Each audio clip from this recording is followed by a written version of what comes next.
Mga idol, oh. Bagong company. Ngayon na lang ulit nakapasyal sa lugar na to. Tingnan nyo mga idol, oh. Meron na agad bagong company dito. Ayan, oh. Oh. Ano kaya yan? Ang daming paleta. Hindi ko alam kung nag-ooperate na to mga idol. Galing. Ilang buwan lang ako hindi nakapunta dito. May factory na dito. Galing naman dito talaga. Kaya dito talaga hindi maubos-ubos yung hiring sa South Korea mga idol. Kasi bigla-bigla na lang may sumusulpot na kumpanya mga idol. Tingnan natin mga idol nang malapitan yung front gate nila. Ito usually yan kapag ginagawa yung building, dyan sila nag-stay ba. Ayan yung front nila. O daming paleta. Hindi kaya paleta ginagawa diyan? Oh, daming paleta. Hindi kaya production ng paleta na plastic. Ayan o, bagong kumpanya yan.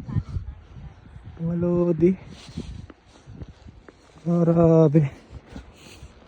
Hindi lang ako nakapasyal ng ilang buwan. Sumulpot na yung kumpanya. Ayan. Pare ko. Mga lodi. Sana tuloy-tuloy nyo na lang yung pag-a-apply nyo kasi hindi na uubos yung hiring dito sa South Korea. Gaya ngayong taon 2025, 130,000 yung quota. Ano pa lang yun, yung manufacturing pa lang yun, hindi pa kasama dun yung mga DH, yung sa fishery, farming, restaurant, sa shipbuilding, mga ganun. Iba-iba ang quota nun. Taon-taon hiring may quota. Kaso hati-hati yan sa 16 countries. I heard 17 countries na mga idol ngayong taon. May nag-a-apply yata ng isa, hindi pa natin alam kung na-approve. Sipagan nyo na lang mag-aral.